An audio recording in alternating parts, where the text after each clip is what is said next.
identity politics has fractured so much that these categories of people who are implicitly pitted against each other for your sympathy are infinitely subdividing. And that's the second problem with this way of looking at the world, is that it's fundamentally adversarial.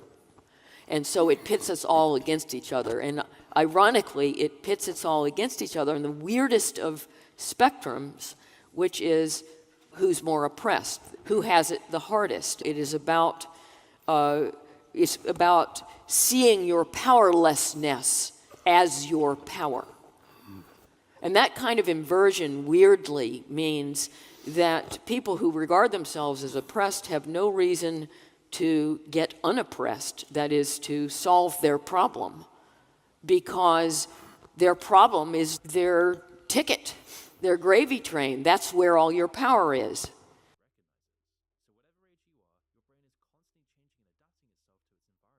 Hello, everyone. Welcome to Dissolving the Divide. Really happy today to have a wonderful guest with Marja West. And of course, Derek. We're back in the saddle after a wonderful funnel conference, which I hope you all check out. It's a powerful event. So, hey, Derek, looks like you live in a beautiful place. Yeah, I just had to show it off a little bit, right? And I know Marja lived in France, but I don't know if she's been over here near Marseille. But yeah, one of my most favorite people in the world, Marja West, in the place to be. Mon ami. Thanks, you too. I had to get you on a second time, and it's quite fitting. It's literally like a 2-year anniversary almost. Since I know. It's so amazingly fast. And the two of you have done such amazing work. I mean, what episode is this now? What's 85. The number? I think it might be more.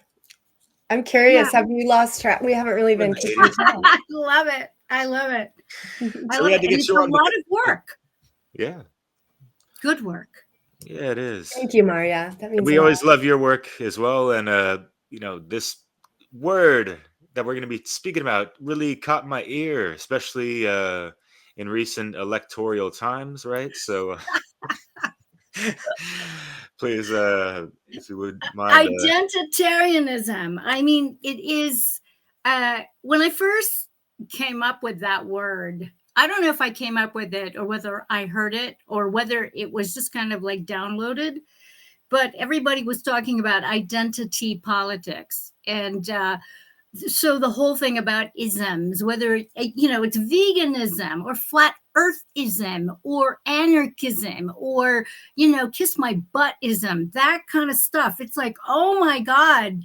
And here's the thing. And as a reality transurfer, these specialty clubs, whether it's left, right, center paradigms, or whether it's to eat meat or to not eat meat, these are all systems of realities, clubs, so to speak, where the energy harvesting potential is at its peak, with people joining up or pushing up against it. So it doesn't matter whether you're for it or against it, that system will gobble up all that energy.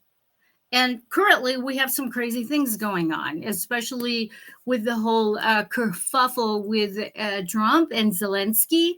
And so I have family who is a combination of a Russian, Ukrainian, Finnish, Chinese, Mongolian. And so all my relatives, we were like on a Zoom call discussing it. And, nobody knows the history. So I was just sitting there marveling, going, wow, this is like really kooky. And of course, I don't pay attention to a lot of it, but I saw enough of it and just kind of like notice how heated things were. And as things get heated, technology goes wonky.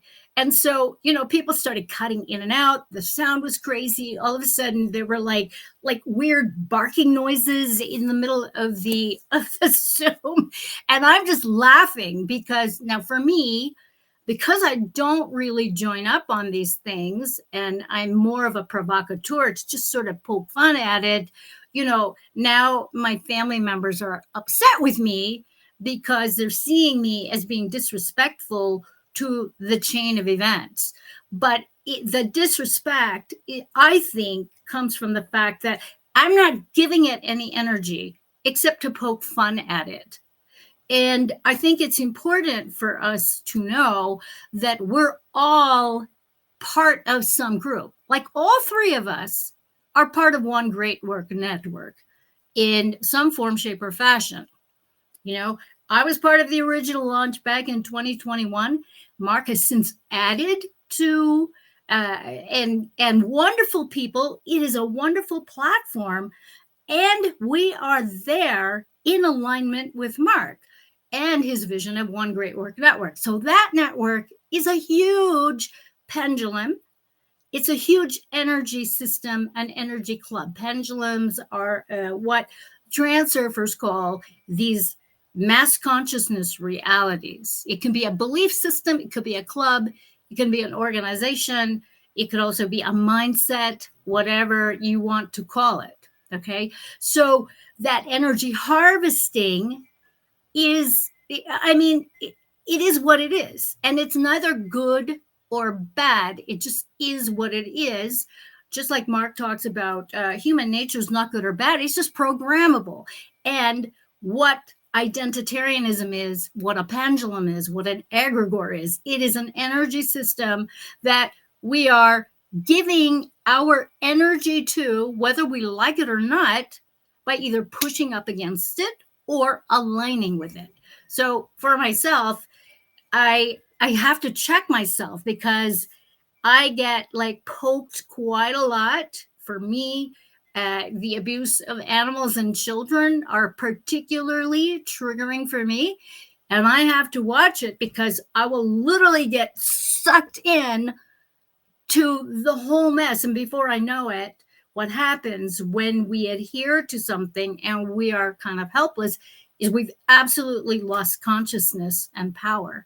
And that group, that egregore, pendulum, mass consciousness reality has just hijacked your creative energy. And you don't even know what you're arguing about half the time. So I'm seeing all this nonsense on social media, on and on and on about Trump and Zelensky. It doesn't even matter. The bottom line is, what are you wanting? For myself, I want peace. I want peace. I don't want peace at the cost of more lives. So I'm very careful about what it is that I'm aligning with, because I know that if I get into a tete-a-tete with some group, especially people who have either Trump derangement syndrome or Putin derangement syndrome or Zelensky derangement syndrome, people are going to go nuts. And it's just going to be this system of realities that are coming and clashing. And but this is what happens, and people get crazy. The whole carnivore versus vegan thing. I've been involved in some of these groups, and I just have to sit back and go, okay, go. And they do. They go. They can't stop. And I've seen some of the online trolling from certain people, and I don't even know these people, but it's funny. Every now and again, I'll get tagged, and I'm just like going, do these people realize that I'm not vegan necessarily? I'm vegetarian mostly, but I indulge. And for those groups, members of those groups, I'm seen as a murderous bad person because of it. So you see how it goes crazy.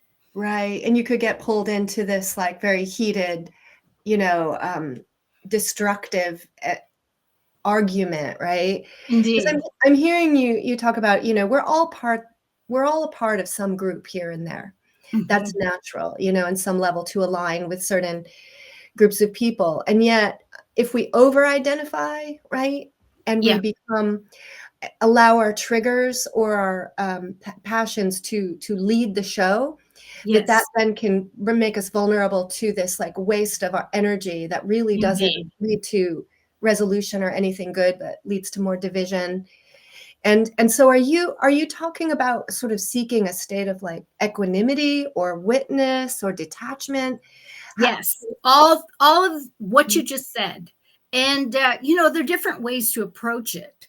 So I know that for myself, and using transurfing, there are 3 screens of reality that I'm very, very conscious of at all times. And you know, just using the latest Matrix shit show, uh, the outer screen is everything social media, YouTube, everything everybody is reacting to that you are witnessing with your 5 senses, so to speak.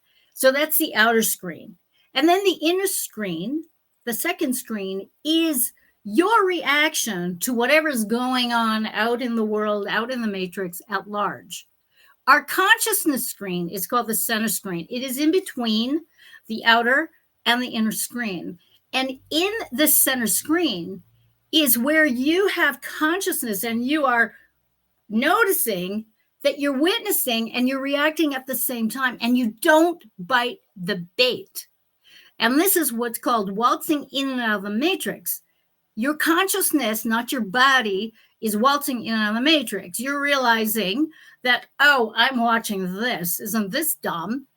And that's part of your reactivity in your head, but you're not identifying with it. In other words, you realize what is going on, and you are consciously witnessing what's going on outside of you and also internally within you. And that is tricky. It's so tricky for people because people get caught up, and because of their whatever, their traumas, their pain, suffering, traumas and dramas, they're unable to sort of extricate themselves from this group or that group, or you know, they're stuck in their heads and they're ruminating, going back and forth and back and forth. And before you know it, you have this insanity going, and hours have passed. And you could have been doing something different consciously, but you didn't, because you didn't have enough consciousness to know the difference, to know where your attention was being harvested. And that is a big deal. And that, unfortunately, is most people in the matrix, you know. Yeah. So the scrolling on these devices, I've heard people tell me they've caught themselves where they're scrolling literally for 5 hours and didn't even know they were doing it. That's insane to me. Like, what? What Yeah. in the hell is going on there? And that is energy harvesting. This is another pendulum. This is an identitarian machine where you sit there and scroll and you get involved in whatever is capturing your attention, and you go to war with other people.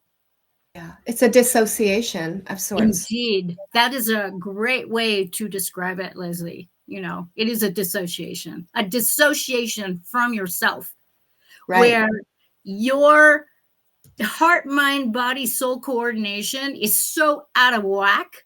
You're being triggered mentally, you're being triggered emotionally, you're having a body sensation about all of this, and your soul is going, what the fuck?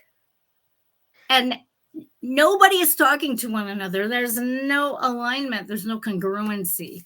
And so this is how people, I think, it's one of the reasons why we have tremendous aches and pains, or people have chronic pain, because they're not paying attention internally to what is being called, what's being called to be noticed, because they're so distracted by either the computer or distracted by their phones. And then I know people who are distracted by their pain as well.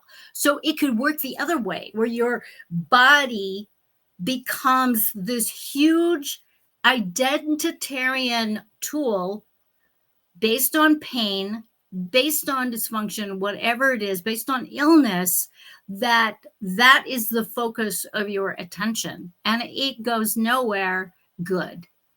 So true. I see that a lot, Marja. And I think it relates also to a sense of victimhood as well. They Yeah. love to identify with that too, and Yes. identify with Yes. the pain and all that. But I'm wondering how much of this dopamine deficiency issue is leading to some of these pains as well, type of thing. Oh, a lot. And I know so many people who actually call their phones their sort of comfort zones. So they're getting their dopamine hits. They're getting their feel good serotonin love potions off of these devices. And I'm like, wow, okay, well, you know, good on you. Good on you. However, I don't really see it as being all that productive, especially, if you got kids and you're not paying attention to your kids, or you are actually programming your kids to have the same behaviors rather than interact with them. And, do what you need to do to be a good parent, a good mother, a good father, a conscious parent. All that comes into play. So I see a lot of these devices and a lot of whatever it is we identify with in this identitarianism as ways to sort of bypass personal responsibility and personal choice as to, what it is that we are endeavoring to have for ourselves and our families.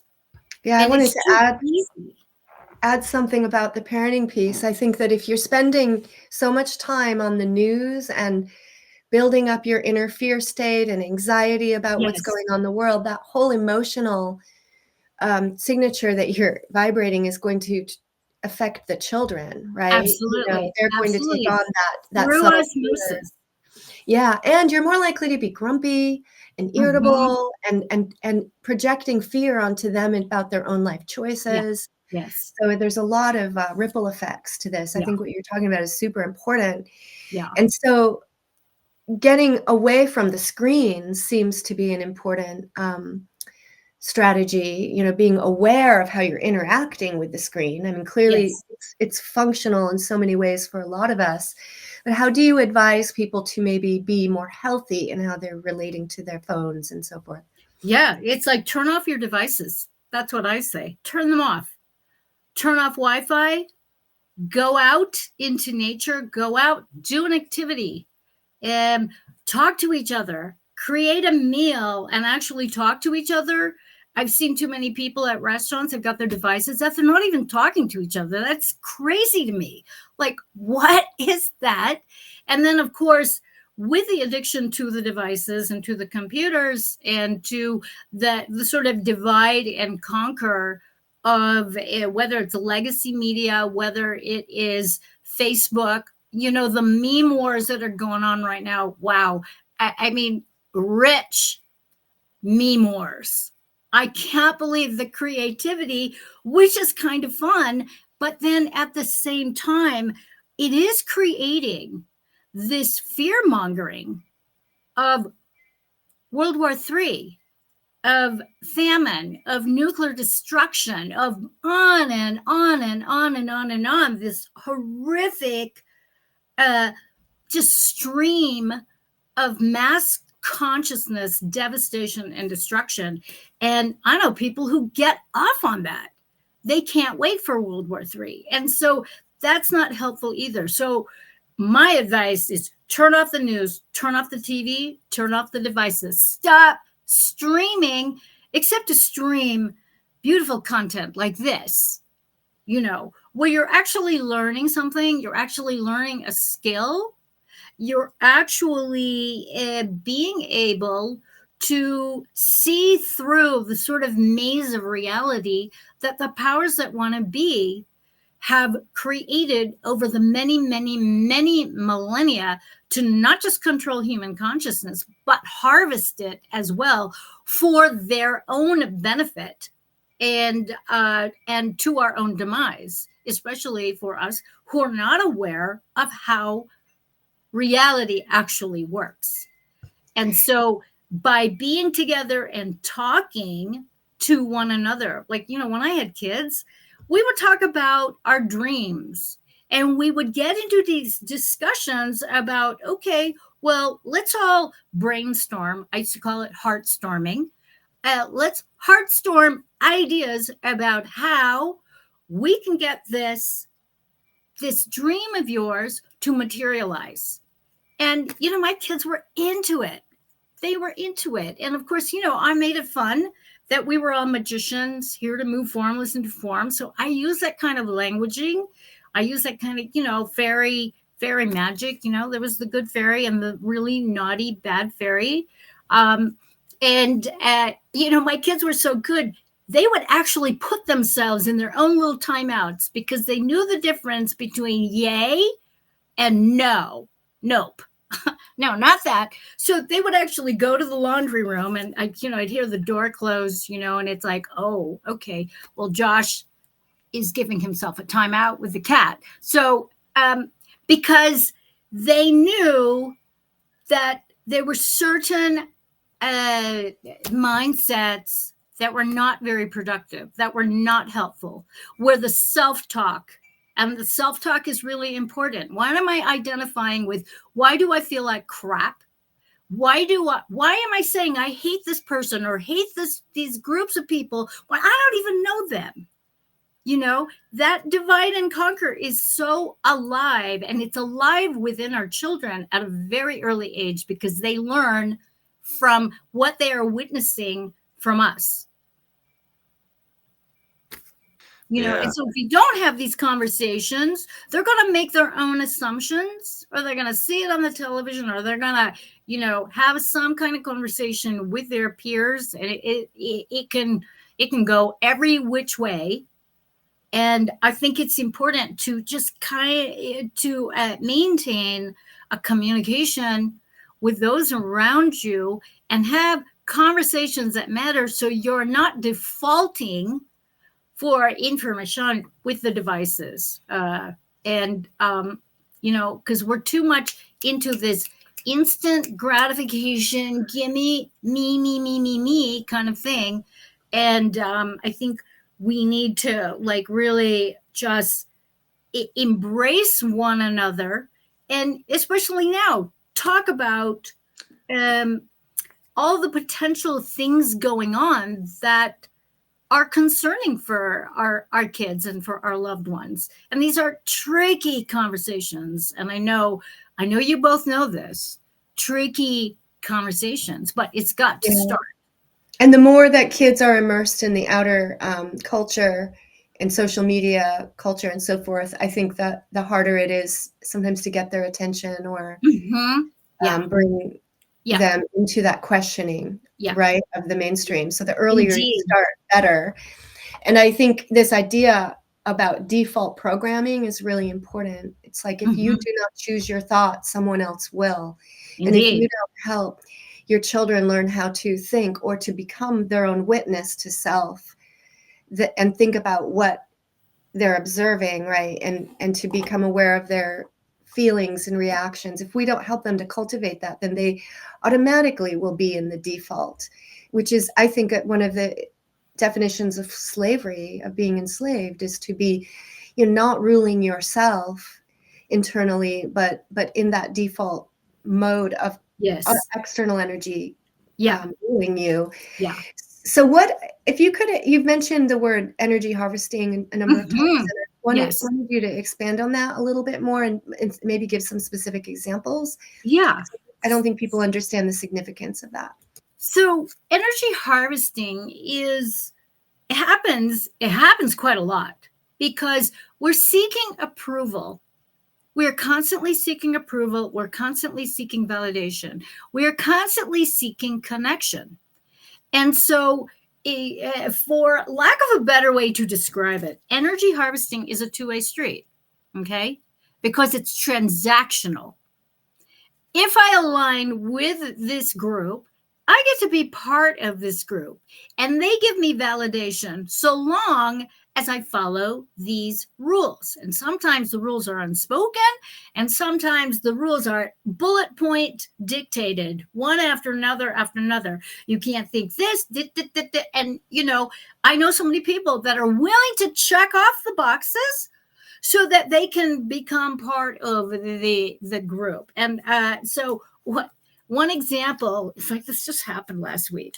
It's Oh, hilarious. yeah. So Ooh, a I new got one. invited to be on a podcast. It was a relationship podcast. I knew nothing about it, but one of the women who was part of it knew me as the champion for masculine, feminine energies. Oh, they were in for a big surprise because they were not ready for what I was all about. So they assumed that because I talk about masculine, feminine energies, that my view of masculine, feminine energies would align with their view of the discrepancy between boss babes, babes with all that, and that if you want a piece of this, then you better make X amount of dollars. And I was just like horrified because, and of course I didn't do my homework. I'm assuming if I get invited to be part of a podcast or be part of a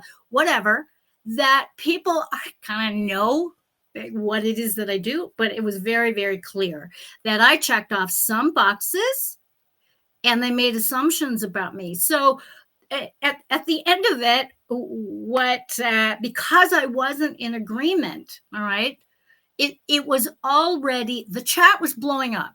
They're like going, oh my God, look at her website. I mean, she's just like, and look at her Facebook thing. My cover where I am giving the thumbs up to the good men folk who show up for their families. And I got so much hate on that one. You know, I was a patriarchy apologist. So that was the pendulum that they put me on. They completely dismissed me.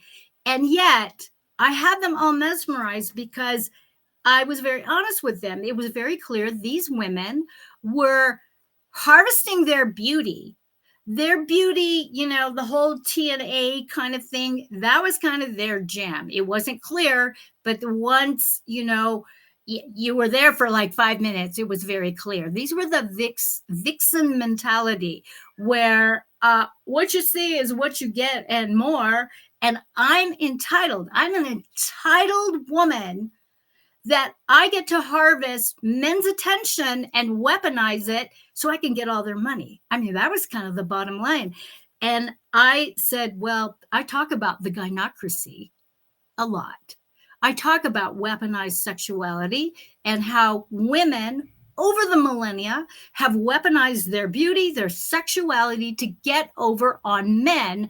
And that is what co-created the patriarchy. So they didn't like the little energy history lesson.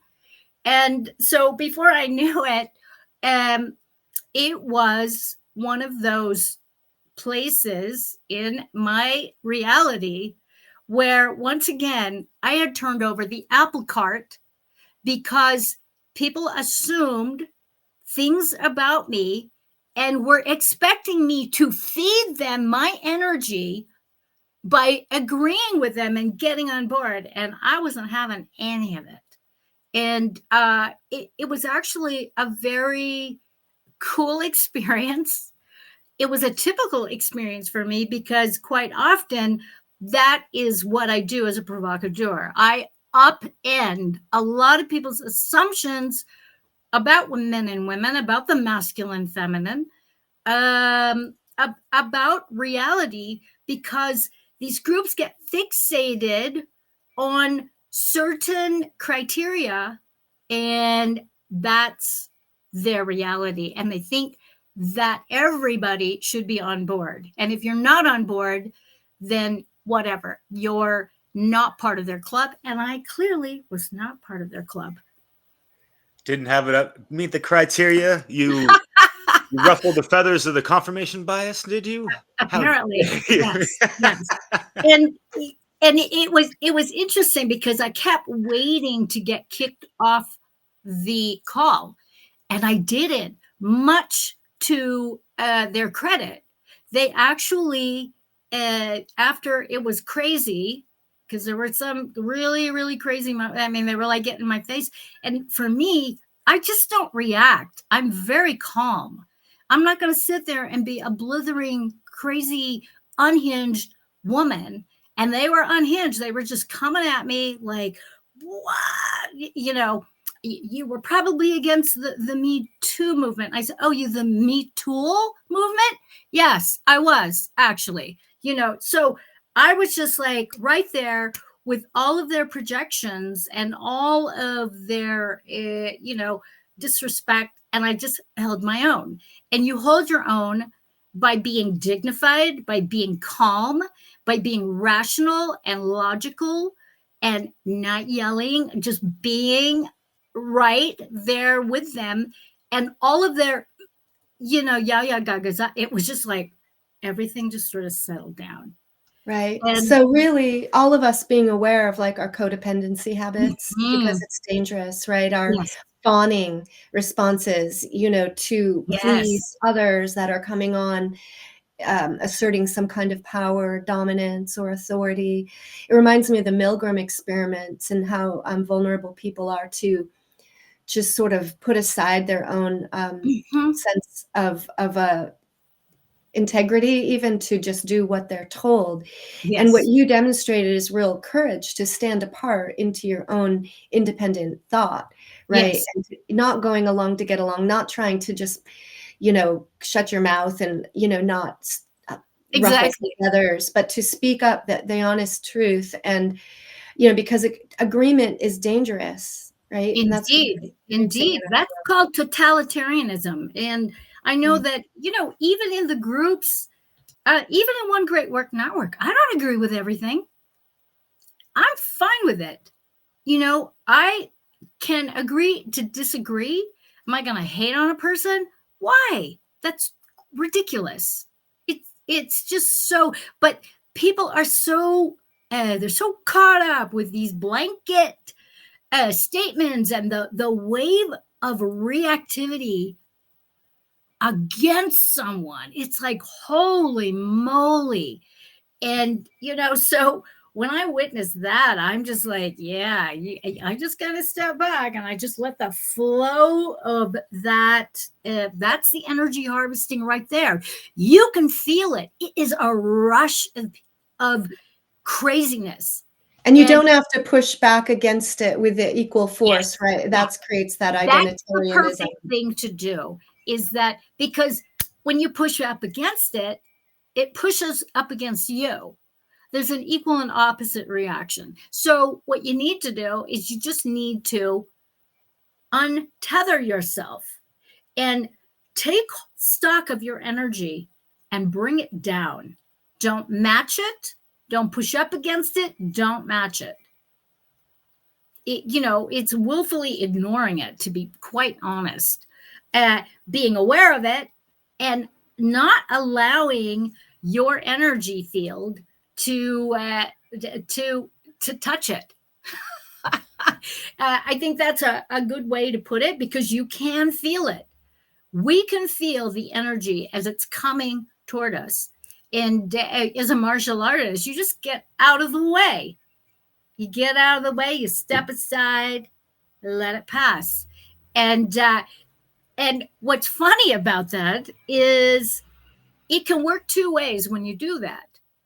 You can actually piss them off even more because they want so much your attention, or they just find somebody else to glom onto. And I think that is like, I really trust the moment, especially when I'm aligned and self-contained in my own organized self, heart, mind, body, soul, spirit coordination. I just love that, because each of these components of you that make the totality of you are all speaking the same language and aligned. Yeah, that's beautiful. So Marja, do you have any practices that you do yourself or that you recommend to other people to be able to maintain that state of I internal do. alignment under I pressure? do. Yeah. I am a fan of journaling and burning. So what I do, and especially if it is a topic that comes up again and again and again. In fact, I did a little bit earlier this morning, particularly with my family members and our ill-fated call, where, you know, there was a clash, and of course I was in the middle because, you know, I don't live in Ukraine, I don't live in Russia, I'm no longer living in Europe. This clash between Zelensky and Putin, Trump, Putin, and Zelensky, you know, and so here it was. So here's what I did. It's called squares exercise. So you do headings. So it's 4 headings, 4 sheets of paper. And so the first heading that I had was, I fear war. And so under that heading, I wrote down everything about what that heading brought up for me. I fear war, you know, and it's unedited. You just write it down, one word, several words. You can write a whole paragraph, whatever. You fill the page, you keep writing until you're done. And the second heading was, I love war. And you write everything under that heading, on and on and on and on. Okay. And then the third heading was, I love to fear war. And it's just a play on words, and you write everything down. And then the third heading, or the last heading, was, I love war and peace. And I don't know why I wrote that, but it was just this intuitive thing. Okay. And I went on and on and on and on and on. And what it is a brain upchuck of every thought form, whether it's yours, wherever it is, the thought ball about war and peace. And what it is, it just excavates everything onto this piece of paper. There is an amazing thing that happens when you're in this sort of mental realm. It is going, it's just grinding away. It keeps people up at night. It stresses them out. You know, you want to get stoned. You want to have a drink. You know, you want to whatever to get away from it. This way, the thoughts come up. You're writing it down. It goes through, and you're writing it out. I got so tired, you know, I'm ambidextrous, so I use my left hand. I was just like, and so I wrote so much, I actually created this gangling cyst from all the energy that was just like, you know, because I felt bad for my family members. It's like, oh my God, you know, there's nothing I can do about it. And there's part of me that finds humor in it. So I wrote about, you know, feeling guilty about, you know, wanting peace and all that kind of stuff.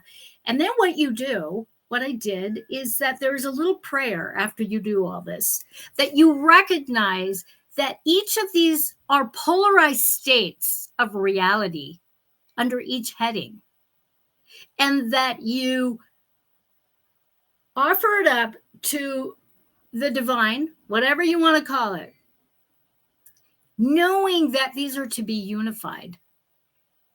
Okay. So in other words, it's not just this or that. It is everything and more. And then, so what I did after that, after I said the prayer, is that I just sort of did some breathing, and then I burned it. And it was fabulous, because what it allowed me to do was to just acknowledge that there's all these thought forms involved in war and peace, whether you love it, whether you hate it, whatever. Okay. These polar opposites, and you bounce around, and it's going to be like this or that or every which way. And when you burn it, the element of fire has a purifying aspect to it. So that's what I like to do. And I like to do it because I like journaling, and I need to do something physically to like really work it out. Like, I can't do it on the computer. Some people are good with that. You know, they can take their notes and I can't do it. I have to, you know, get it. And I put a lot of energy into it. And so that is one of the things that I do. And I think it's one of the reasons why I can like really step away from very, very heated situations. I can step away from a lot of really horrific situations, which makes me really good as a facilitator because I don't get caught up in the horrors of stuff. I don't deny it, but I also don't identify with it. And I think these are important. So I hope that's helpful because it's Yeah. just so practical, you know? Yeah. And I think it's a good way of recognizing that we all have inner contradictions and we have certain Yes. hypocrisies within ourselves. We Yes. have parts of us that think one thing, and maybe we attach our ego to that image of being a certain way, and then deny or push down anything that is contradictory to that. But the truth Yes. is that we are filled with these contradictions, and to be Yes. able to put them out into a visible space where we can witness them, and then work through, this process of merging or clarifying, polarized thoughts, and Yes. seeing how our emotions and our ego is involved. I could see how this exercise could really help clear Yes. out a lot of that. Yes. And it serves to really facilitate congruency between the heart, mind, body, soul, and spirit. Because a lot of the times, a lot of people don't even want to admit it. You know, all over my neighborhood, I live in a very well-to-do, like Derek's been here, mostly retirees. And, it's beautiful. We're in the foothills. We're away from the riffraff. But there's it's very woke, quote unquote, because we're very near.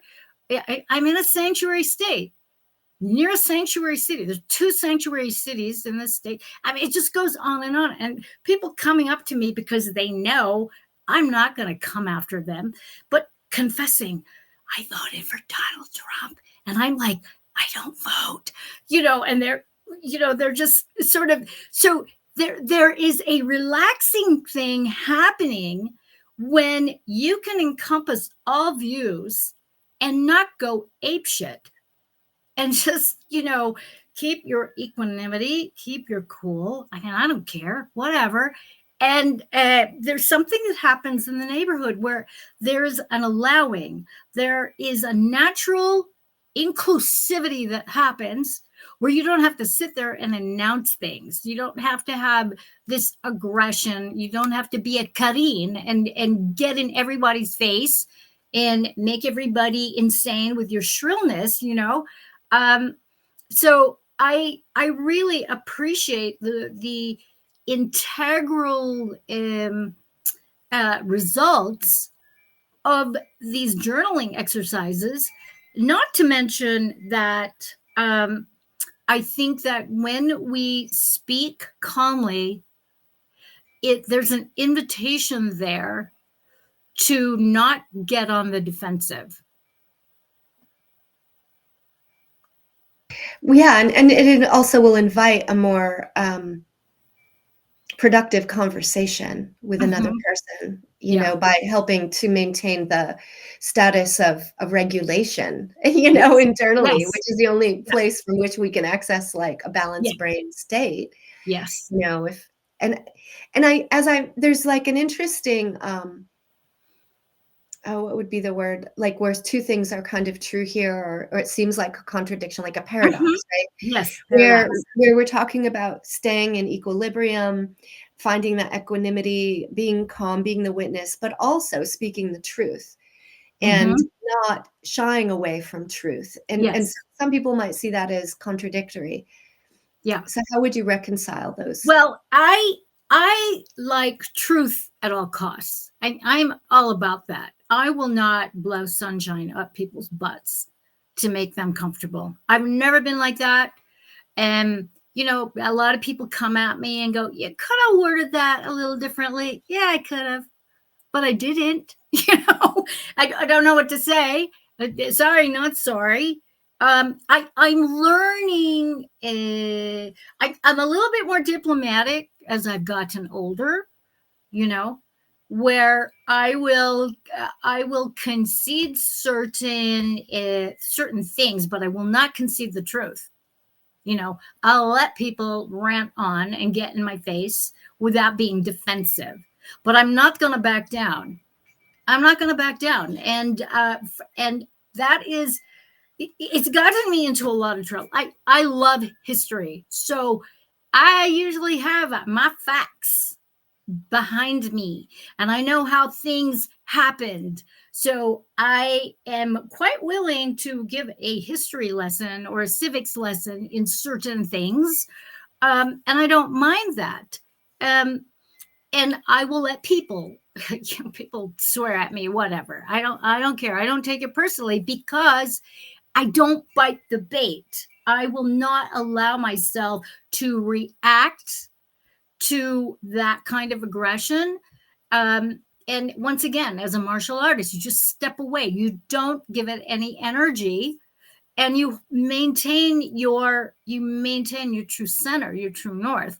So I find that to be very, very helpful. But yeah, conceding the truth, no way, not going to happen. And oh well. So I don't get invited back, or we're not going to invite her to the party. Okay. Actually, that's not even true. So it's, I think it's fun to be the provocateur, which is why I don't shy away from it, because I want people to think. I want people to activate their critical thinking skills. Yeah. And a lot of people don't even know what the hell that is. I want them to really question their reactions and their defaults, because a lot of times people will default, and I'll ask them, well, why are you saying that? Why would you say that? And they don't even have an answer because they've never thought about it. So as a provocateur, I like it. It's like, it's my job, to question reality, to question your own sensitivities, because they might not even be yours. Right. I mean, where do these thoughts come from? Right.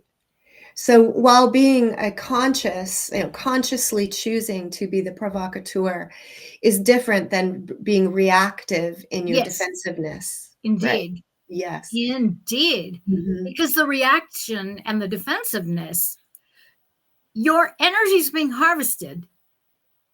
You're feeding the shit show. And then you'll feel exhausted, and you might have physical symptoms. There's indications in your body that that was not the productive energy for you or the conversation at all. Yeah. Self-awareness is so key here. Mm-hmm. Yeah. And so, I know for myself as a facilitator, in fact, I got a full schedule this week just from that kerfuffle. So many people up in arms, and, people realize, I'm a very, very fair person. I have a certain level of competence in terms of being able to just kind of lay out a foundation for people who don't know anything, to give them a foundation where they can launch off of it for themselves if they want to. And I always tell people, it's up to you. You can go down the rabbit hole and discover the truth for yourself, or you can be at the mercy of whatever media construct has your attention, and so it's a choice. You either choose peace or you choose chaos, and the way to peace is really it is diplomacy. And how does diplomacy begin? It begins internally. You have to check out your polarities, your inconsistencies, your hypocrisies, as you were talking about, and face them. And some of it isn't pretty. I had many, many contradictions. In fact, I'm working on the third edition of my first book, Because guess what? My conclusions from when I started writing it 20 years ago and the latest version from 8 years ago, oh shit, it's not true anymore. So I have to come clean and show the trajectory of what I had concluded to where I am currently, because I owe it. I owe it to my readership. I owe it to people that, I'm a constantly evolving person, human being, and who I was 8 years ago is not the same person I am now, let alone who I was 20 years ago when I started writing the book. So there is that, and it really requires you gotta be real and humble, and it's like, oops, yeah. Yeah, I love that. Being humble to yourself, in a sense, being willing to swallow your pride and being Mhm. willing to say I was wrong, Yes. or it's a skill to stay open to new Yes. information, Mhm. because it's very easy to get attached to certain information and associate it with some kind of security.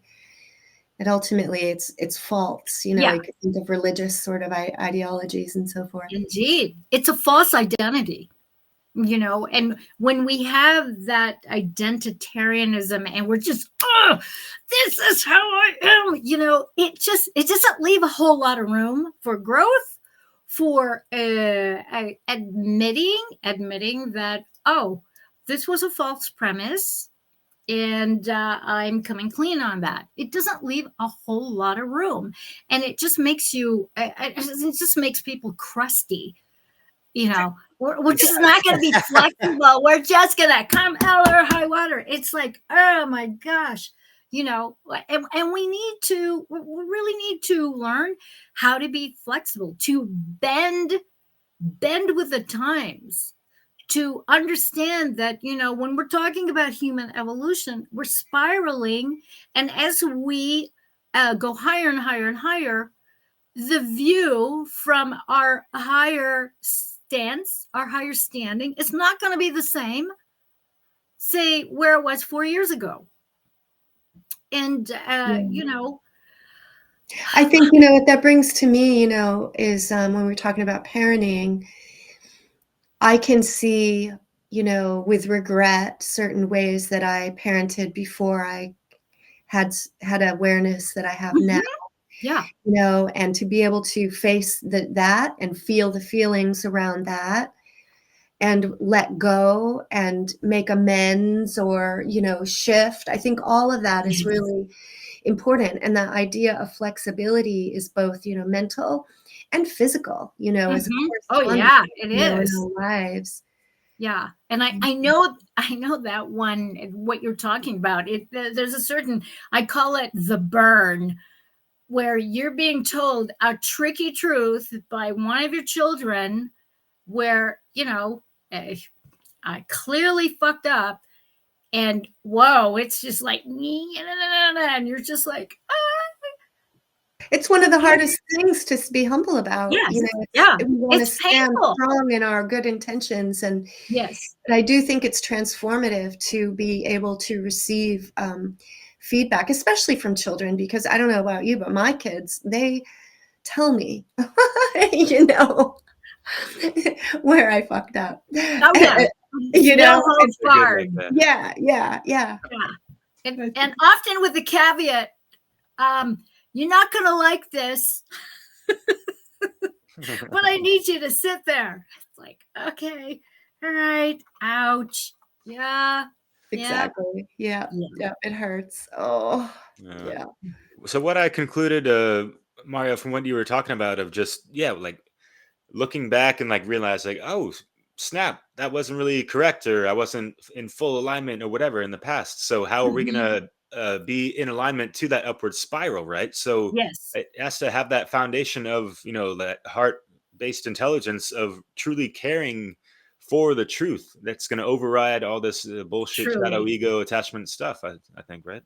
Yes, that is absolutely correct. And to, give yourself the space to transform because as human beings, spirit in these meat suits, so to speak, we're ever growing, ever evolving. It doesn't stop. And so to be concretized in your identity and concretized in your belief structures and your mindsets, I mean, yeah, you can't turn into a statue.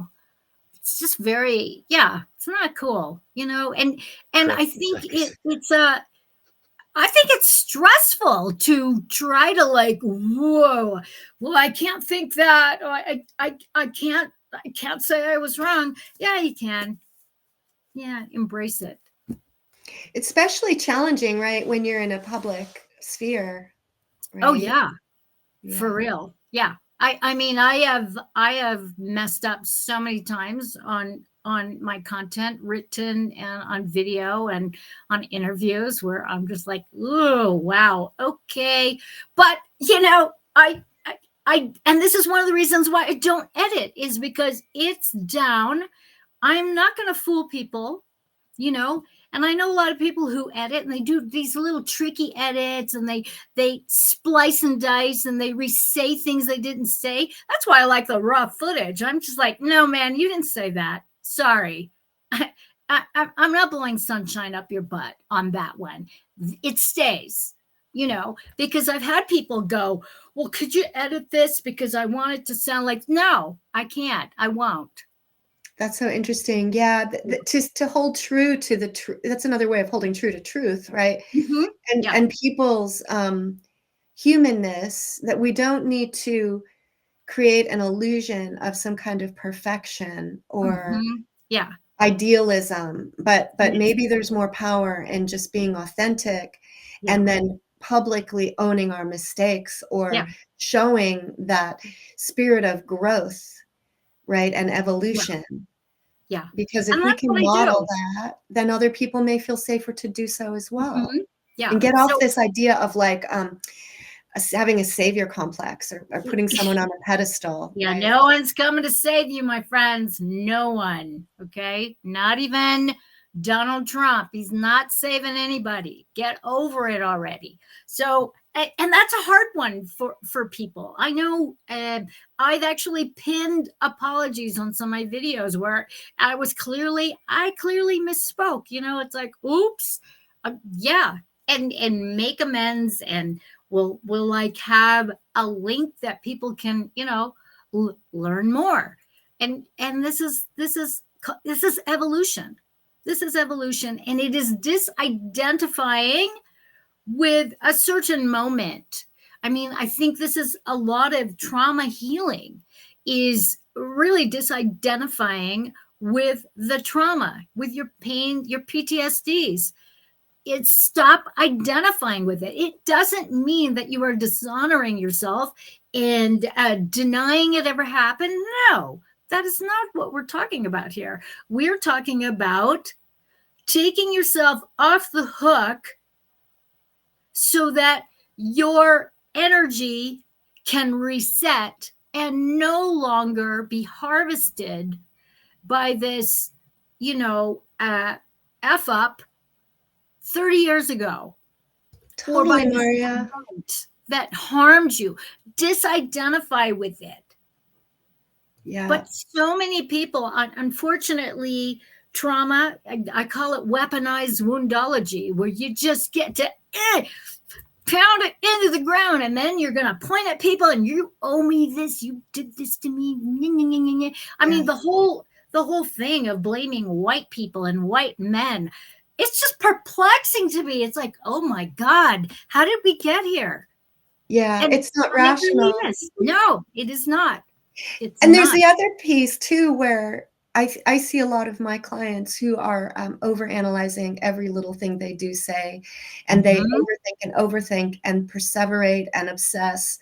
And I really like the phrase disidentify with a certain moment. Yes. Because that is healing trauma, because that perseveration and that obsessive thinking on a moment, like I made this mistake, right? And beating yourself up and being overcritical is rooted in trauma. And it's that perseveration that does keep you stuck in rigid Yeah. calcification instead of being Indeed. free to evolution and growth.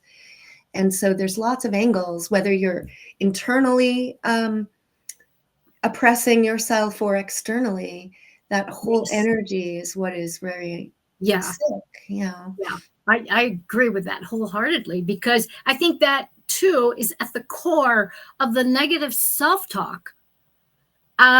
And I caught myself like just the other day where I was like, whoa, what is that? Where did that come from? Catching myself, calling myself dumb for catching a thought. And it was like, no. And I formally apologized to myself because it was such an automated knee-jerk reaction. Okay, there was no consciousness there. It was a reaction to something that was very, very old, and I had the consciousness. I was aware enough to catch it in the moment, and so not only apologize to myself, but trace it back, way back, to realize, wow, that is not even mine. It was something that a nun at a parochial school that I was attending had literally upchucked onto all the girls, and it was an all girls school. So, and this woman was like, and I remember her. I'm like, wow, Sister Mary Balbina, not good. Right. Like, and just remembering this woman too. She was very stoic and how do we call it? Pursed lips, the sort of tight kind of thing. And this poor woman had IBS, and she had a certain odor, so to speak. Oh gosh. Where she's in front, and if you were sitting in the first two rows, and I was purposely getting into trouble so I could sit way in the back, because there really literally was a stench thing where, I mean, she had some medical issues that were just horrific, and it smelled like death. I don't even know how to describe it other than that. And so just tracing that back, I hadn't thought about her in a long time, but just catching that self-talk that was very malignant. It was very malignant. It was hateful. So a lot of self-hate about just this sort of the wistfulness of what it is to be a young girl, a young girl of like 6 and 7, where you're just kind of discovering how to interact with the world and kind of on your own terms and separating from mommy and all that kind of stuff. And that kind of discovery, and she just shamed us. And that's what it was, this malignant shame where, I just kind of felt it. Right. And it's like a programming moment or a period of time of this subtle Indeed. programming, but deep, that maybe you weren't as conscious of, right? Yeah, So people will say a lot, well, I didn't really have trauma when I was a kid. I didn't get beaten. I wasn't molested. But then they then become very disconnected to some of these more subtle programming and subtle attacks on their selfhood that lead to these beliefs, these negative cognitions about themselves that are echoing throughout their life or keeping them in a certain straitjacket. And I'm wondering, what are your thoughts about why people are so resistant to do this work, and how we can help make this work more evidently important and perhaps even inviting, to people? Yeah, that is a great question, and I think we're getting there. I think that we're coming up on this And it is a little bit of a backlash, because on the other hand, the way it's coming up in this, and it is a mass consciousness reality where people are rallying around their victimization and spewing it onto the world at large. And Projectile vomiting? yeah, indeed. And what's happening is that upchuck is hitting all the wrong people. And so what's happening with that is that all those people that are getting hit with this projectile upchuck are, it's like the confrontations are starting to happen. And while that in and of itself can be seen as unproductive, I think it's a starting point, because there is a nature of victimhood that ultimately wants to fight back. And I think part of evolution is looking at that inclination to fight back, that knee-jerk reaction to spew, which, is happening, and to be able to harness it in a way where instead of going after people outside of you, to really turn it inward and search for the perpetrator within you, because that is what's keeping it alive. There is an alignment with the perpetrators. It's a kind of Stockholm syndrome, although I don't want to use that necessarily, because it's a little too common that people use that, and so it could be misconstrued. But the victim perpetrator polarity, when you use the pyramid system, the healing comes up here, and this has to join up here. So this is the higher part of the victim perpetrator polarity. And that's where the healing happens, when these two can have a conversation. Because for me, what I discovered in my own shadow work is that I was the victim. I was also the perpetrator. And that's where a lot of the negative self-talk happens in victim perpetrator mode. And to have the conversation and take it up here so that it can happen, and it's tricky, because a lot of people want to go into denial. They don't want to look at it. And I understand that. Some of our traumas are really very ugly, very unpleasant, very painful.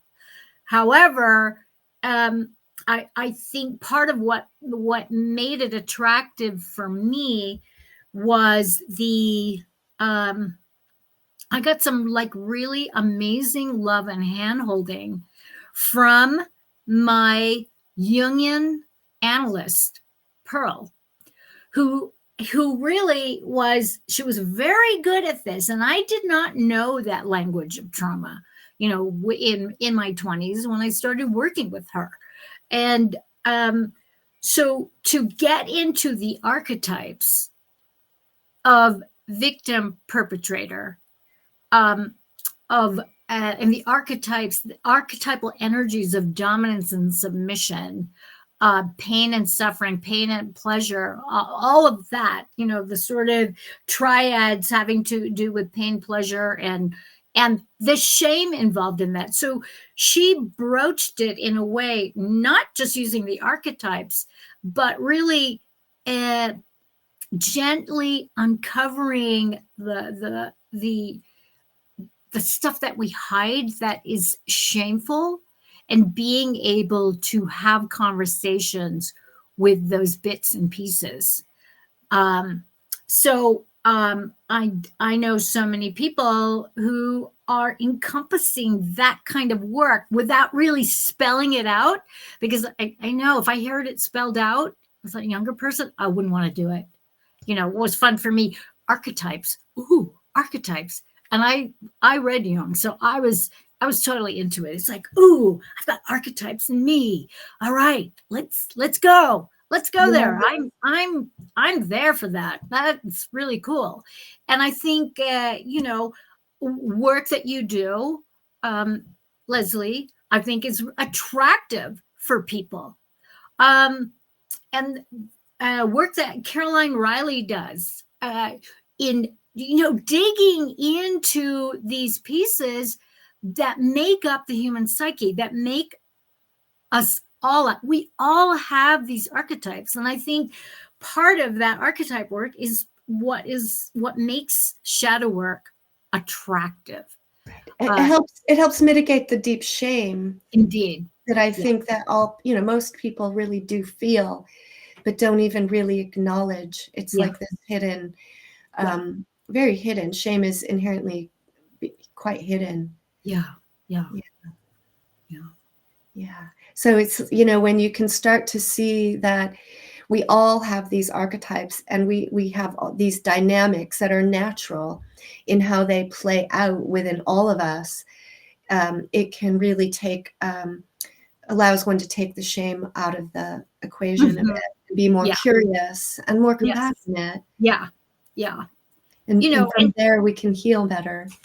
And to be able to understand that with shame, there is a polarity. There's healthy shame, and then there's really, really destructive shame. And to play with those polarities and see where it lands. I have a client who wrote a book that's on Sounds True, that got published by Sounds True. Sheila Rubin and her husband Brett Lyon, they wrote a book about embracing shame, which is just so powerful. And I just remember I couldn't put it down. I just read it from cover to cover, in one sitting, and was just so blown away by how the embracing of shame, it really just encompasses just all those various parts of us that felt unworthy, that felt dirty, that felt despicable or whatever. And in order to have a conversation with all those parts, we really do have to, at least in my perspective, as a grown-up, I had to learn that, wow, I've got to adult here. I've got to adult here with all of my various young selves, the little girl, the teenager, all these parts of me that were just blasted by shame, whether it was internal, external, whatever it was, and to encompass all these parts of me in order to have these conversations, to integrate them, and to disidentify once again with being a bad girl, being a dirty girl, whatever it is that would ignite those feelings of shame, where you don't feel like you're worthy to even be breathing, and you should just end it here and now. So between that and working with the archetypes, I think that there's a lot of latitude and leeway for everyone to find the right modality, perhaps, to find the right fit, to be able to really excavate these real hidden parts of us that are wanting, really wanting healing and wanting to be seen and heard and embraced and loved, because then to take it a step further, we wouldn't have to cop to these identitarian tactics that are outside ourselves to gain that validation. Right. So we have people are kind of fragmented within themselves to a degree and things like that. And so I was thinking about it like this in regards to the healthy side of shame and the extreme negative side. It's the negative side is that self-loathing in a sense, or on the lighter side, it's just humility. I used to say, basking in your own humility type of stuff. just being able to admit that you're wrong and embrace it. Don't fear it, right? Yes. Yes. Because we've all fucked up, and like no one's got 100% anyways. Like chill out, humanity. Like, Yeah. Yeah. Yeah, it's like, this seems really key here, that it's the unprocessed, non-integrated parts that are seeking identification, right, with external movements or, Right. this identitarian behavior, right, is from the ultimately unprocessed traumas and things that are not conscious that we haven't worked through and integrated. Yes. Yeah. That's so true. And it's tender. It's really, really tender to face those bits and pieces of ourselves, and to be able to do it in such a way where we're not further shaming ourselves. And so the conversations that we can have with each other, where we allow ourselves to counter shame those parts that are just like, oh, I can't, I've gotta like hide, and in that counter shaming, to have it be an invitation to, it's okay, it's okay, you can come out, like take my hand, and let's come together and just be together, just to breathe.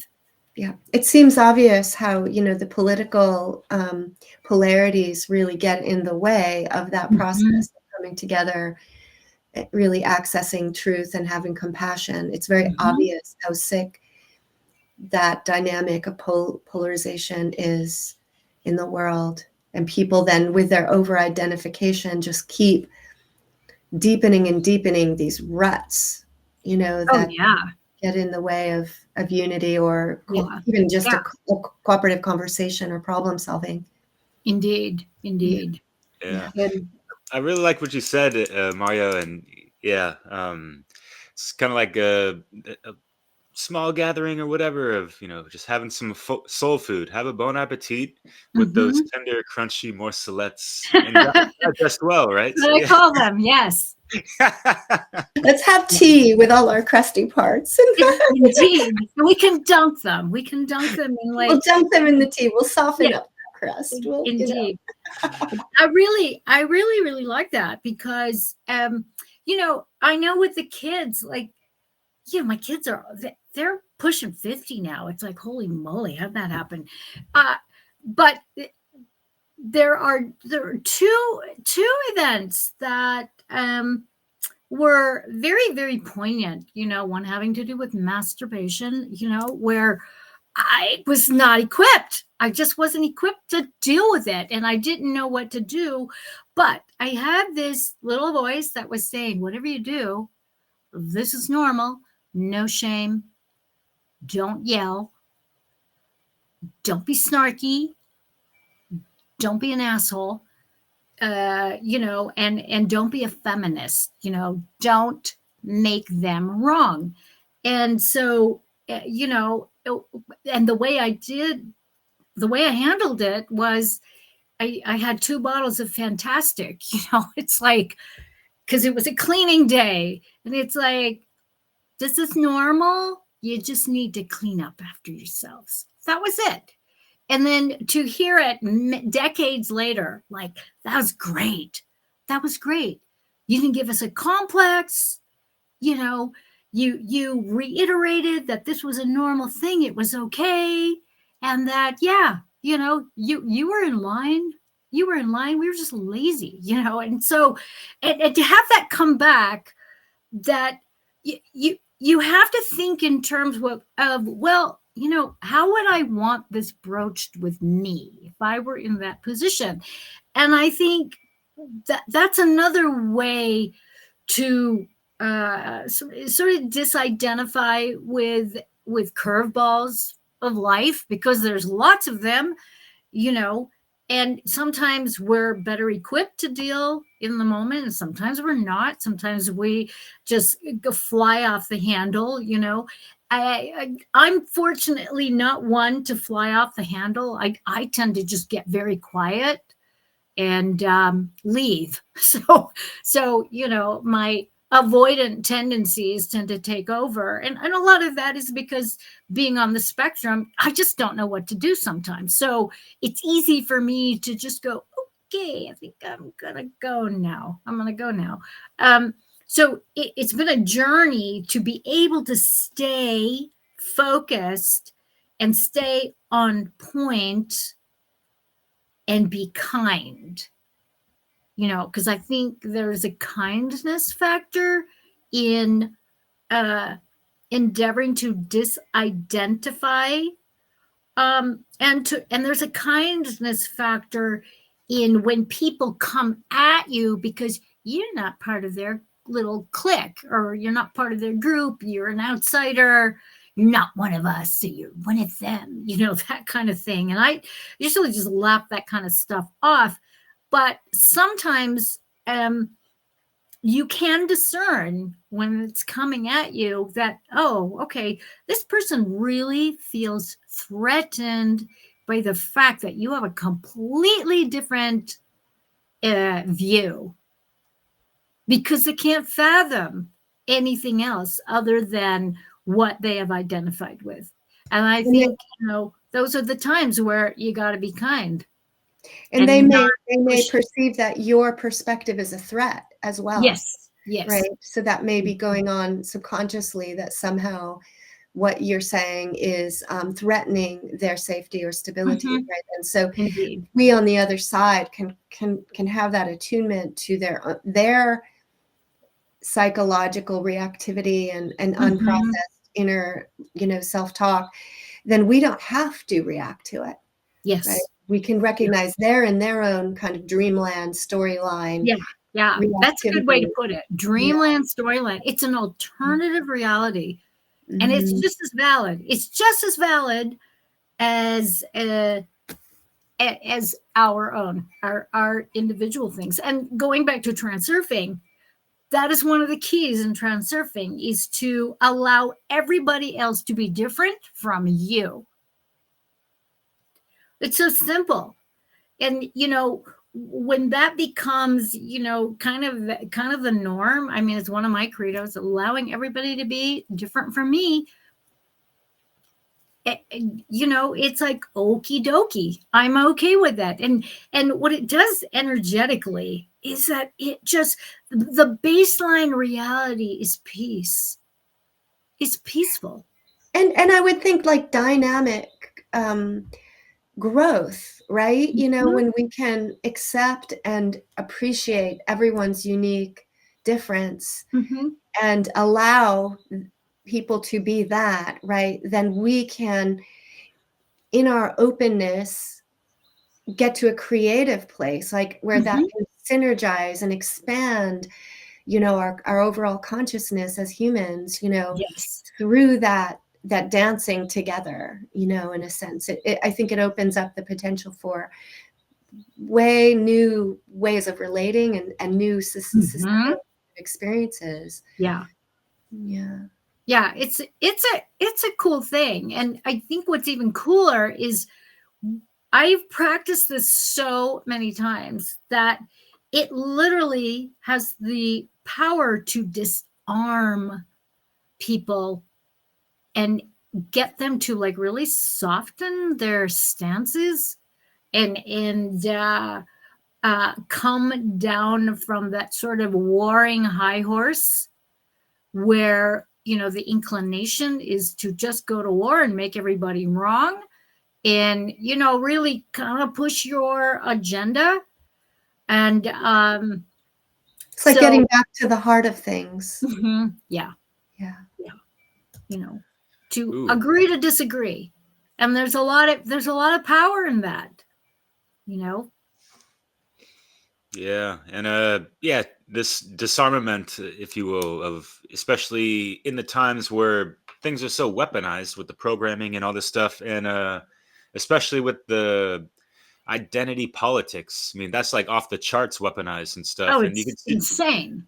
so yeah, you see people just easily offended because they're so stuck on these ego attachments of whatever, and they got their Mhm. little badges and stickers and like, I support the current thing or whatever the hell, right? So yeah, it's just interesting that if you speak anything that opposes their worldview of those things, it's like you're making a personal attack on them because they're so entrenched in that ego attachment, Yeah, I guess. yeah, Right? yeah. And they want to feed off of that conflict. So it serves two purposes. It concretizes whatever they're identifying with, and then they can make you wrong, and they get more energy from it, especially if you bite the bait and you get into the stuff.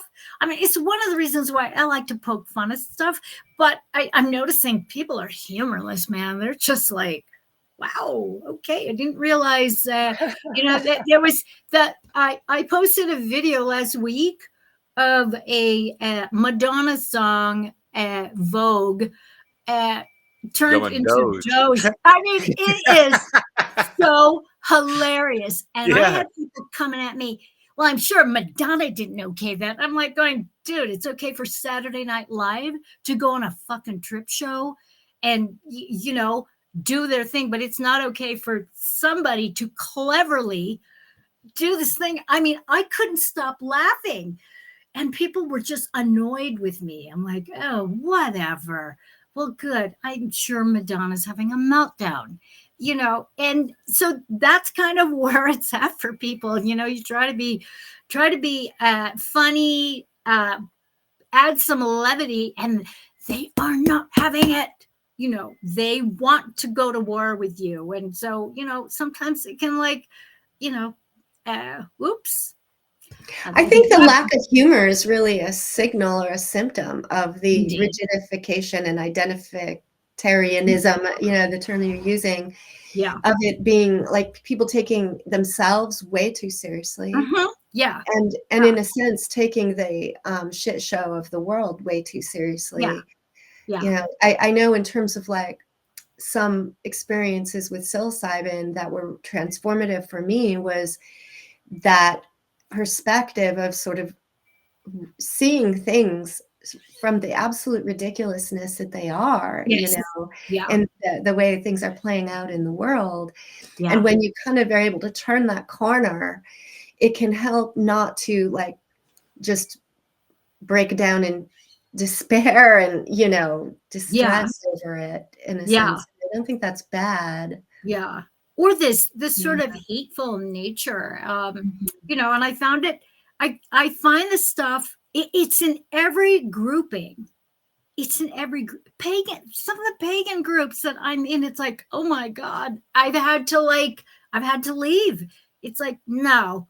My tarot is better than yours. My runes are better than yours. I mean, it's like, oh, really? Wow.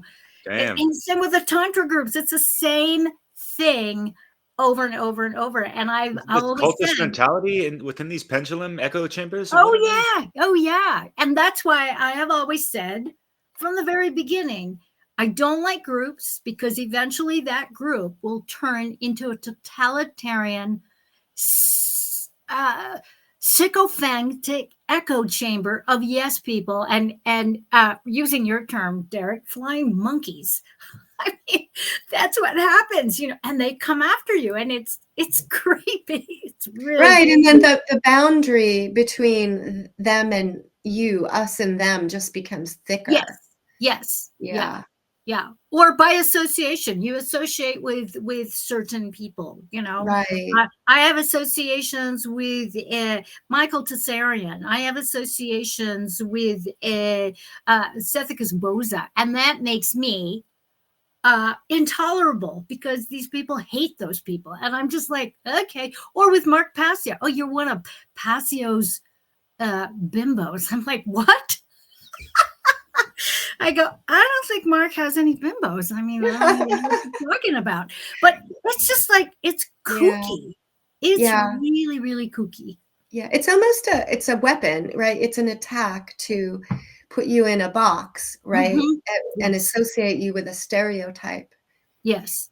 that then is a way of dismissing. It's a logical fallacy Yes. ultimately, and that I think is also important for people to be aware of logical fallacies and start to recognize, well, what is critical thinking and logic and flexible thinking, getting out of the all and nothings. Yeah. Yeah. Yeah. So But I this am is ever entertained by it, especially on these higher levels that we are, speaking about groups that are, critical thinkers, truthers and yada yada, right? Yet they're Supposedly.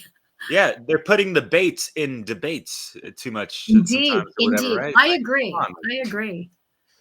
they're like these spiritual dick measuring contests or whatever, right? Like, Right. come on, like, Seriously, and then using it to sir. somehow fit an agenda, Mhm. that a person has in their own identitarian world, Yes. whether Yeah. it's veganism or whatever it might be. It's like harvesting a message, the energy, the popularity of a certain person Yeah. to then fit your own agenda to then like create more division. Yes. There's a lot of sick dynamics like that going on that for us to all watch out for. Yeah. The name calling that happens, like I've witnessed these things and I'm like, wow, you got a lot out of that, didn't you?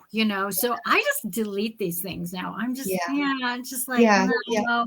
I think we're too late in the game, in a sense, to try to pick every battle or make friends with every person. It's like we do need to be very focused on our message and, the people who are willing to, I guess, do the work, of what you're describing. It's the inner work, the ability to transurf reality, in such a way that we're staying focused and clean, it's like clearing out energetically, the stagnancy and the blocks inside us. Yeah. When we're out, especially in any public way, we're going to get these attachments and different things. So we have to manage that, right? To keep our own channels clear. Very true. And I think it's general housekeeping. Yes. Spiritual immunity, psychological immunity. I mean, you just have to keep your frequency raised at all times and not hop onto these things and or be very discerning what it is that you align with. And even that can be a little dangerous because people will assume that you are aligning with something that you're really not, especially if you're pointing out certain hypocrisies. You can get sort of thrown into these various categories because of an association. And for me, that just indicates, for people who do it, you're just weak. You're just weak-minded. Yes. And I just leave it at that. Yeah. It's lazy. It's laziness. And it's defaulting to your desire to just be safe in your own limited thinking, instead of challenging that through opening up the mind to greater picture. Yes. So I have about 5 minutes left. This has gone by so fast. Oh my God, it is. Yeah. Holy moly. Yeah. Yes, like started. getting called a conspiracy theorist, and like just people want to throw that out there and brush off totally. any veracity of information coming at them, whatever. Like, hope that works out for you in life, or whatever. Like, okay, like it wasn't that high stakes of a conversation, anyway. Sometimes, like, hey, settle down now. I had a question for you in regards to being involved in groups and this and that and collaborating in this. How can one transurf properly to keep their authentic individuality within these collective groups and that kind of stuff and not be assimilated or that kind of Yeah. Well, I think for me I have never been a follower. And this is where my trauma history has like really served me, is I was just kind of thrown out into the world on my own at a very early age. So I'm accustomed to standing on my own and not belonging to a group. So I've always been this sort of outsider looking in. And so I'm very comfortable with that. I don't need a lot of validation. I don't need any validation outside, and and that has been a problem in some of my friendships and my relationships, because I'm not a yes person. If I don't agree with it, I'm not going to agree with it. Just because you're my friend, I'm not going to agree with you if I think it's shit. So, and that's just kind of the way it is. So for me, it's easy because, I don't need anybody's approval. I don't want anybody's approval, because I have learned through my trauma that any kind of alliance, if you're not careful, it's going to cost you. And what is it going to cost me? And so I'm very discerning with my groups. Does that mean I get it right? No. I've been betrayed over and over again by communities over the course of my life, where I thought when I signed up or joined up that my values weren't in alignment, only to realize, oh no, these are poseurs. This is not true. This isn't true. And so to be able to extricate myself and hit reset, and also perhaps do a kind of review of what my values are. So I'm very, very keen on that. And truth is important, which is why, One Great Work Network has been a very important alliance for me. I admire Mark. A lot of people don't like his tactics. I happen to like them. I like them. Some of those tactics have worked for some of my clients, and some of those tactics I wouldn't dare to use with some of my clients. So one size doesn't fit all. If you're going to be doing facilitation work, you really have to temper yourself and know your client, know your students, know their sensitivities, and be able to adjust. Otherwise, you're going to lose people. And your whole mission to facilitate shadow work is just going to be very lopsided, and it's not going to encompass a whole variety of people.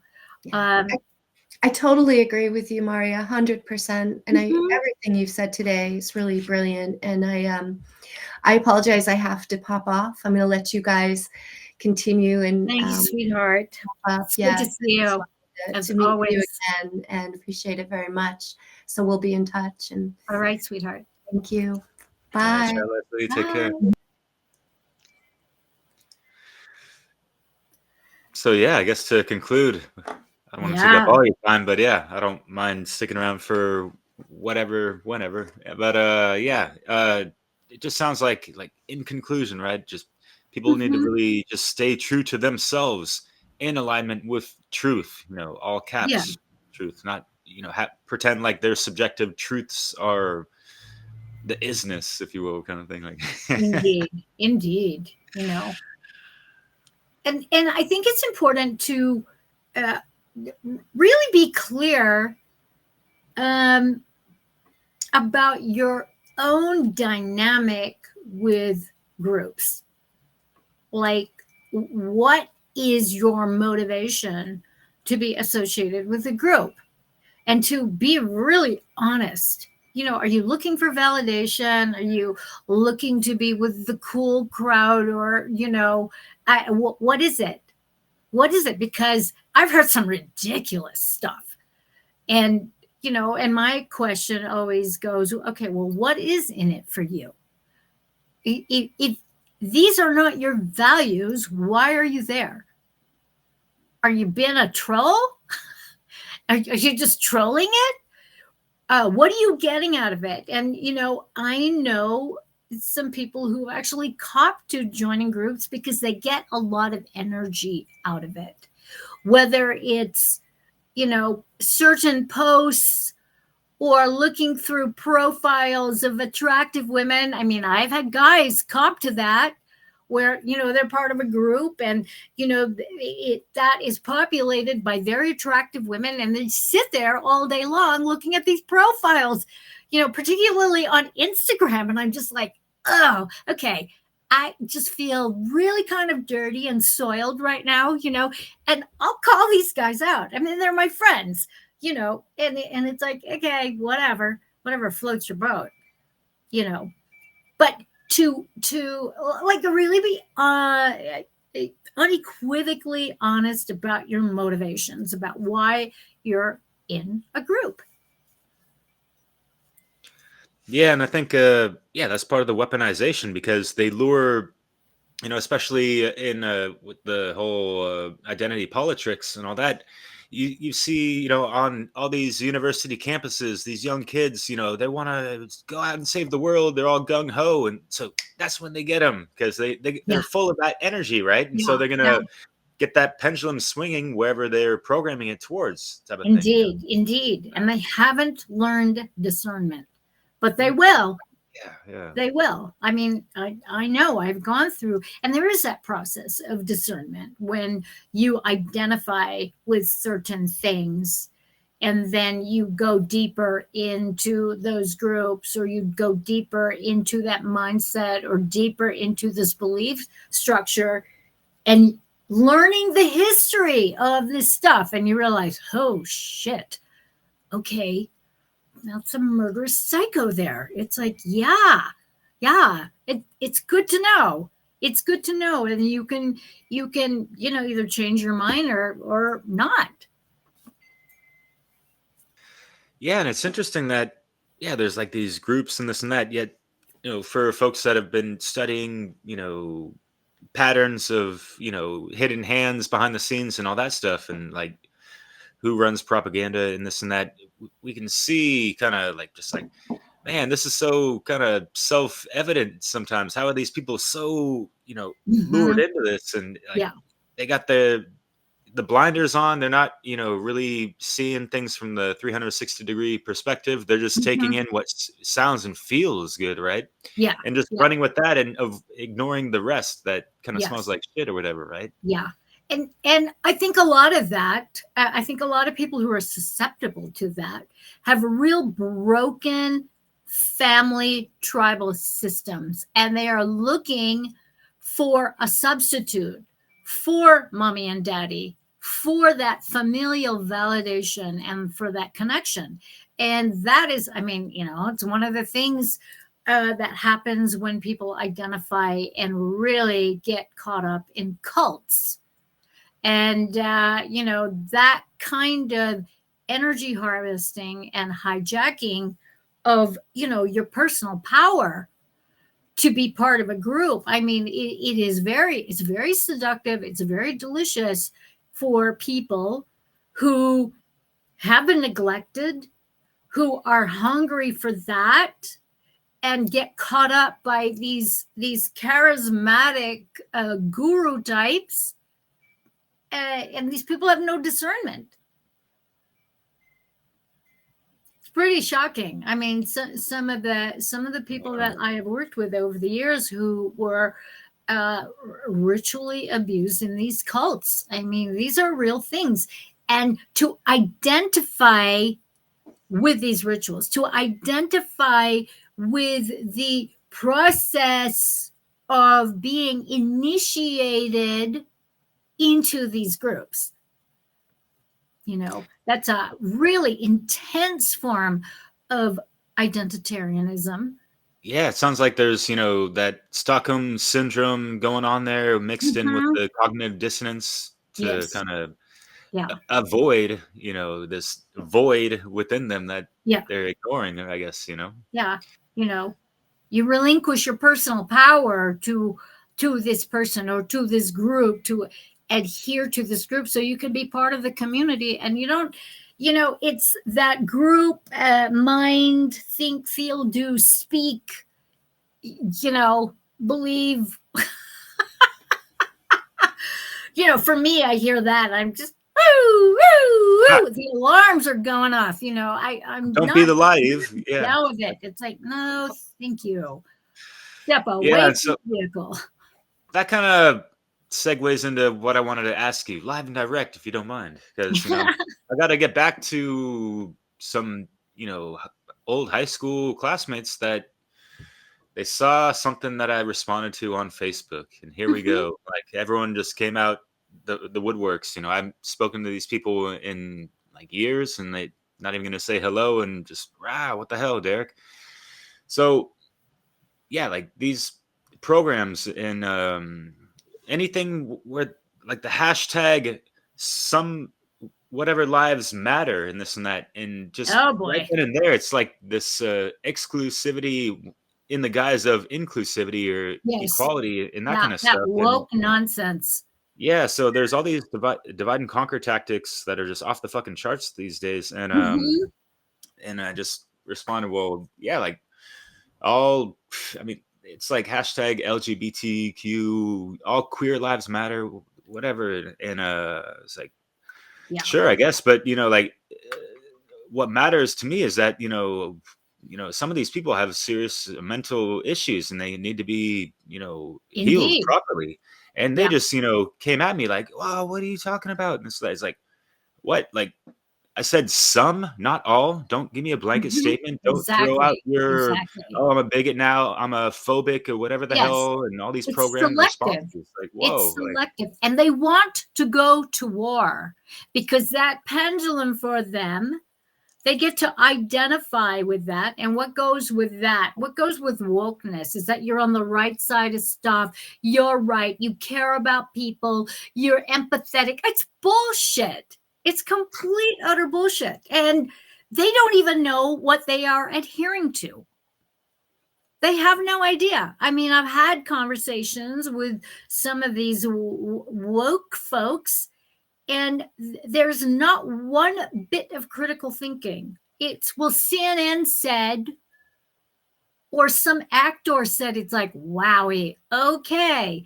And for me, I'm sorry, you're just going to be dismissed, okay? Because you're just repeating monkey see, monkey do.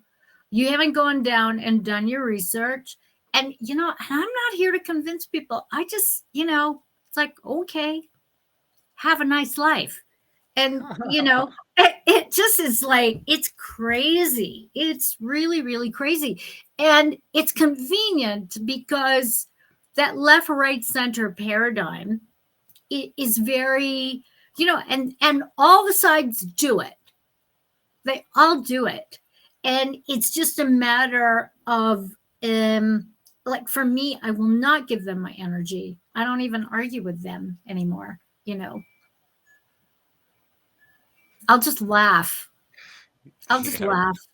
And if it's really super egregious and unreasonable and they're spewing, I'll just block them. It's like, no one's got time for that. I'm not going to sit and defend myself. yeah, I hear you. And then you got to Yeah. defend yourself just for explaining why you made that choice. Sometimes, like, just Yeah. have you been attacked, motherfucker? Like, like, Yeah.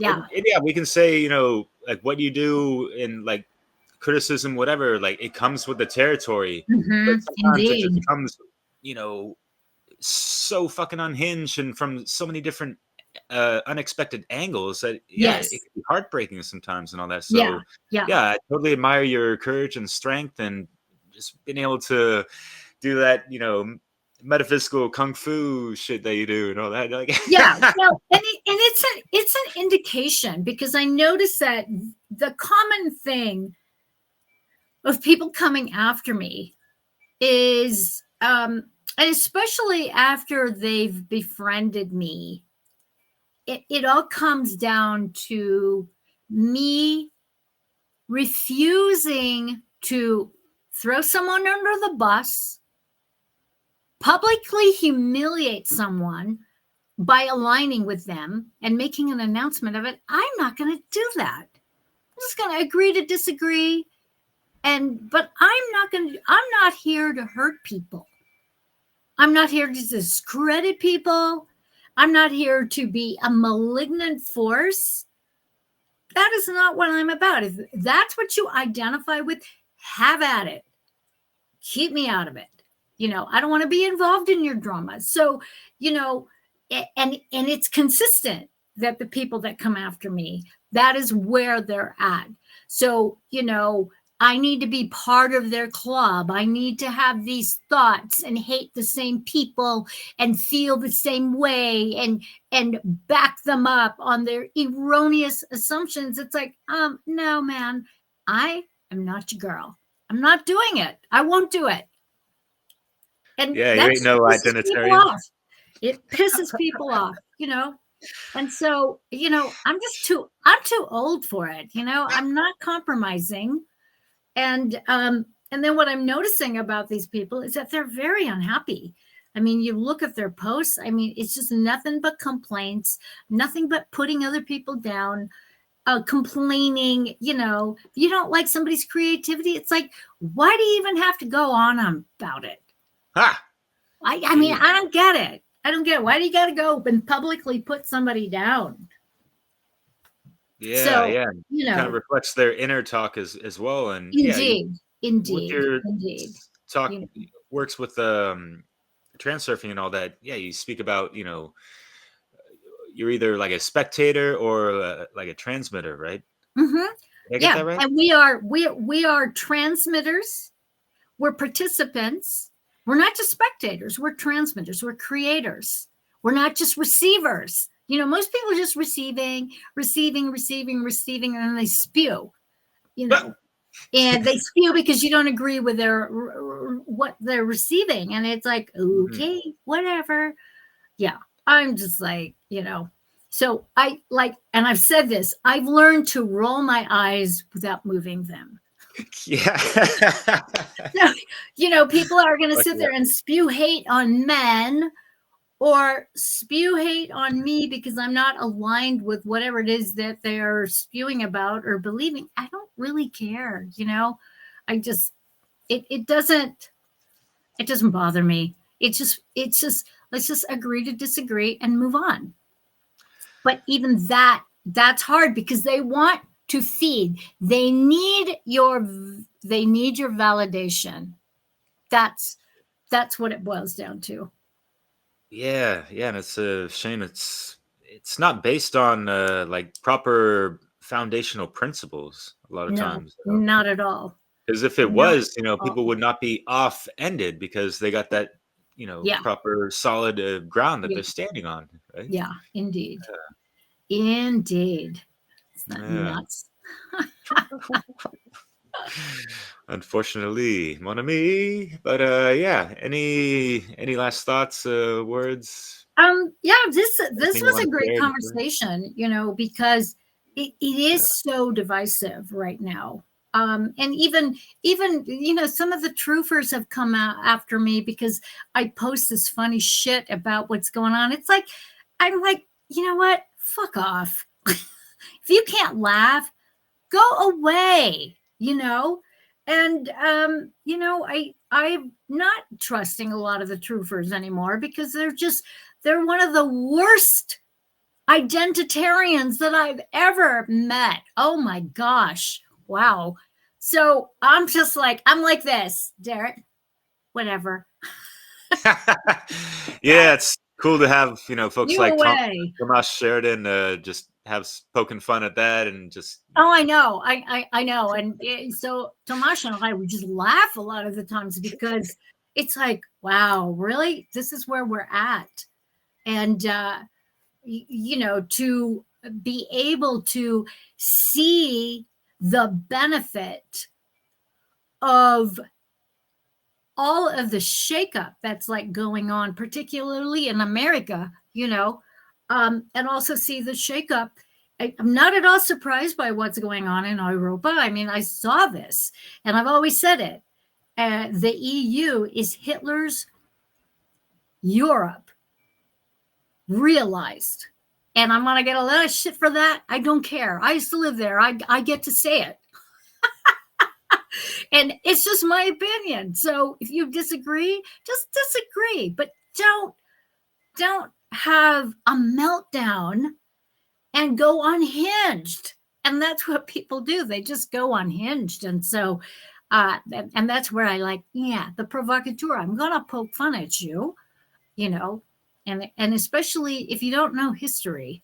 and you don't know how things have developed, and you don't know why things have developed the way and you don't know the objectives, because what happens with a lot of identitarianism, I think, and this is my last thing, is that they want to fight. They want your energy. They want to fight.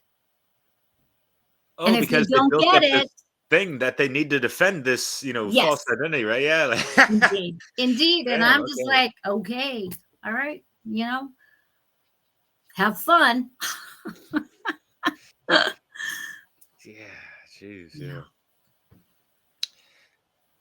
Yeah, I guess my conclusion kind of just reiterate what we already spoke about, what I already said, of just, yeah, people really need to do the darn shadow work and Mhm. alchemize to who they truly are and live Yes. that Yeah. proper, authentic, Discover that.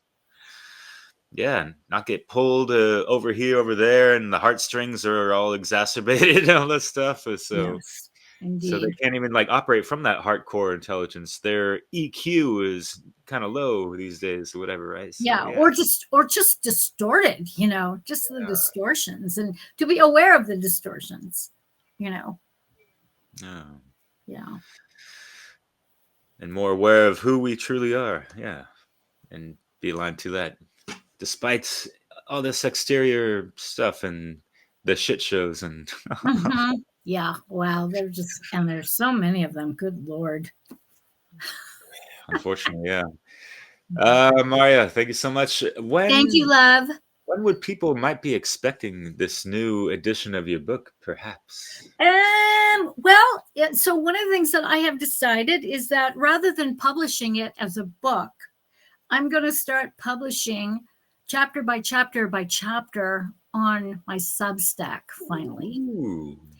Simply because I'm tired of the publishing thing. I'm tired of all that rigmarole, and I want it available. So that's what I'm planning on doing. I've had the Substack for years. I've done nothing with it. It's like, Yeah. what am I doing? So that's the plan. And so I think the intro is coming in April, I believe. So perhaps April Fool's Day, Hey, voila. just for shits and giggles, because Yeah. yeah, I'm into it. So yeah, to start from there. Great. Yeah, looking Yeah. forward to that, Marja. All right, darling. Thank you so much. Yeah. Thank you and Leslie. And yeah, congratulations. Yeah. Happy birthday. Happy anniversary. Yeah. Awesome. Yeah. Here's to much love to you and All right. love to the Thank community. you. Of course. Bye, Bellas. Ciao, Bye. ciao.